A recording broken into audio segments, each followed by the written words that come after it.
Aké je to najhoršie prvé jedlo dňa? Stojíme za sebou, niekedy aj s dušou. S Michalom z Gauču číslo 16, absolútne rýchly podcast. Aké je to najhoršie prvé jedlo tvojho dňa? Prečo vlastne hovorím prvé jedlo dňa? Veď to sú raňajky, predsa nie? Áno, môžeme to nazvať aj raňajky, z angličtiny breakfast, prerušíš pôst, čiže keď sa zobudíš, prvé jedlo v danom dni, čo skonzumuješ, to je tvoje prvé jedlo dňa, či už to bude pol hodinu po zobudení, 2 hodiny po zobudení, alebo 4 hodiny po zobudení. A aké je to podľa mňa to najhoršie jedlo, ktoré ráno, keď staneš, tak si môžeš dať, čo obsahuje, respektíve neobsahuje. Neobsahuje bielkovinu.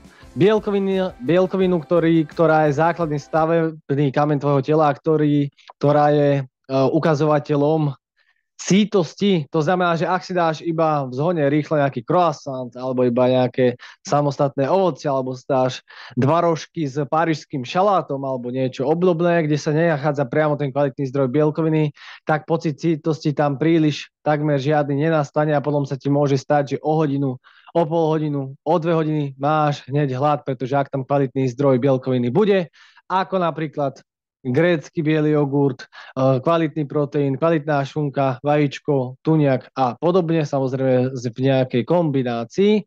Hladina glykémie bude postupná a nebude kolísať ako napríklad pro konzumácii čisto napríklad jednoduchého cukru, že ti pôjde prudko hore náraz glykémie a prudko dole, preto tam určite zarať nejaký bielkovinový zdroj, aby tam v tej porcii si mal aspoň tých 20 gramov bielkovín, budeš sítejší, začneš deň lepšie, budeš dlhšie síty, čiže nebudeš hneď mať chuť na niečo. Aj v priebehu dňa sa ukazuje vďaka vedeckým štúdiám, že nebudeš mať až tak chute na sladké počas dňa a na somarinky, ujedanie a tak ďalej. Bielkovinové zdroje, ako napríklad som povedal, samozrejme aj akékoľvek iné rastlinné, živočíšne, aké máš rád, a to bol rýchly podcast s Michalom z Gauču číslo 16. Ak máš záujem o online coaching, tak môžeš si pozrieť v hlasovacom formulári info a budem sa tešiť na spoluprácu, premenajho vzťahu k jedlu, k pohybu a aj k sebe. A ďakujem za pozornosť a vidíme sa na budúce. Ahoj.